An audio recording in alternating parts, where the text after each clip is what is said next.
think for once in my life, the stack of books that I have already read is bigger than the ones that I haven't. So yay me!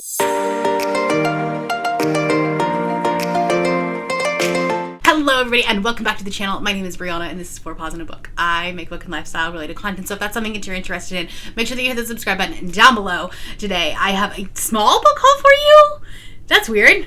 It's very weird. Okay. If you remember at the very beginning of the year, I did all my unread books, and it was a very large number. It was 264 books.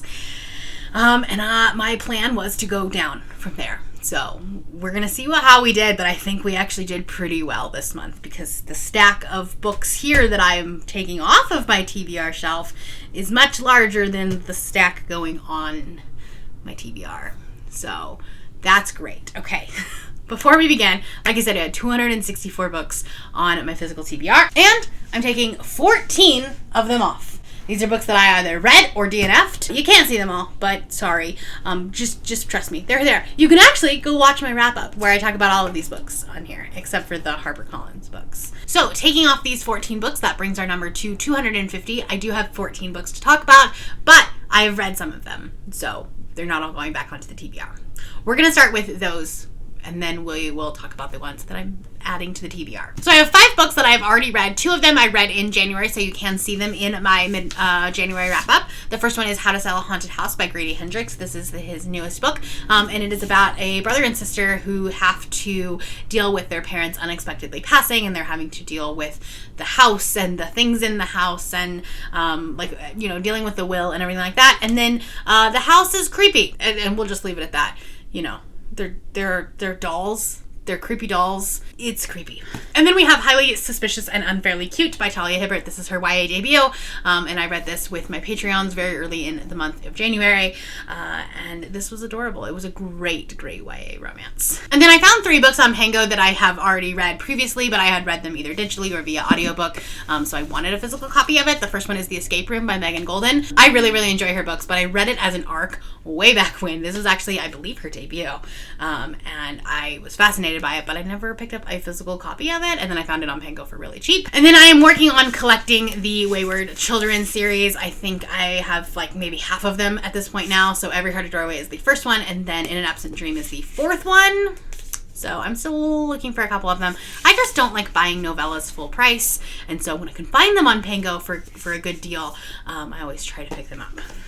Okay, so those are the ones that I've already read. So we're starting at 250, and we'll go up from there. First, let's start with Book of the Month. The first one is What Lies in the Woods by Kate Alice Marshall. I've heard really good things about this author, really good things about this book. And the tagline for this says, there were 11 when they sent us a killer to prison. They were heroes, but they were liars. And so I think it's about this girl or these people who were attacked and put away a serial killer because he murdered 6 women.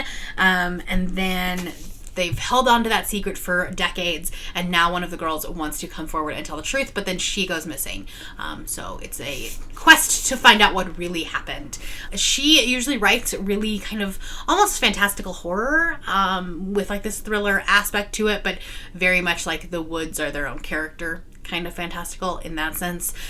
So I don't know when I'm going to read this one, to be honest. It does kind of feel like a wintry thriller, but we'll see. This book sounded fascinating, and I've never heard anybody talk about it, but this is The Light Pirate by Lily Brooks Dalton, and this is kind of a dystopian fantasy, a story of survival and resilience spanning one woman's lifetime as she navigates the uncertainty, brutality, and arresting beauty of a rapidly changing world.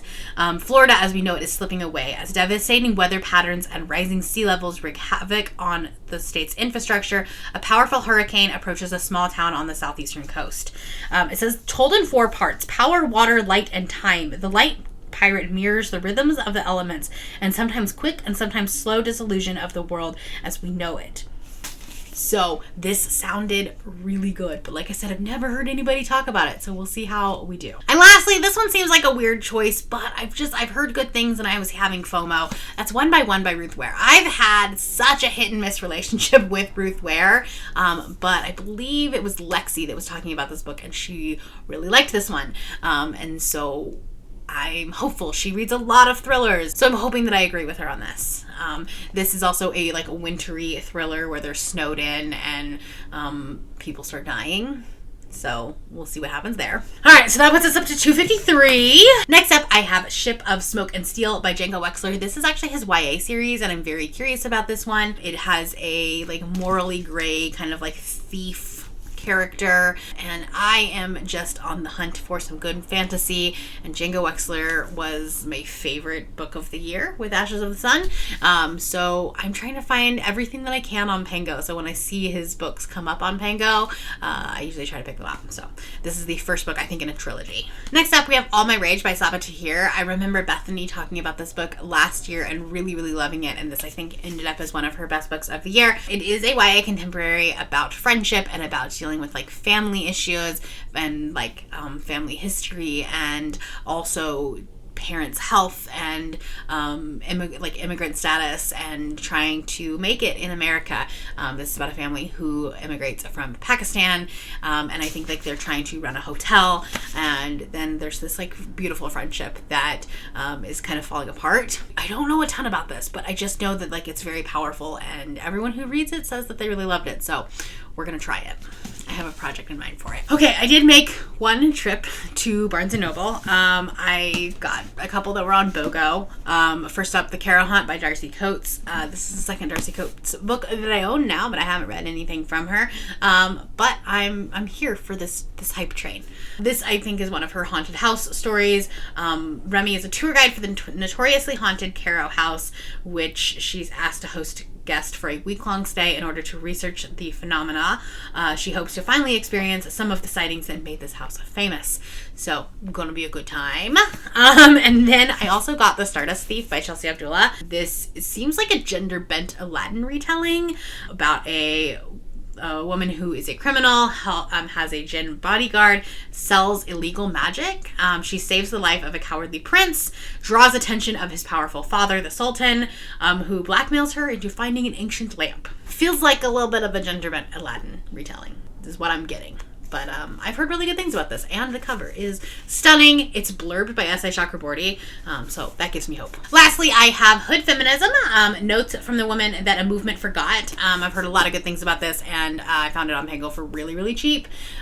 So it's a nonfiction about feminism, but from women of color. So... And then Legends of Lattes by Travis Baldree. I want to do kind of a cozy fantasy vlog. Everyone's doing cozy fantasy vlogs, and this is like the height of cozy fantasy. But the one that I had found on Barnes & Noble had deckled edges, so I actually found this at Walmart of all places. It did not have the deckled edges. This is a very low stakes cozy fantasy about these two characters that are like trying to make a coffee shop. Essentially, they used to be scavengers or some sort of like warrior, and now they just want to make coffee. So it seems like it's gonna be really cute. So that brings our total back up to 259. So we are still down below the 264. We've read more than we brought in, which is good.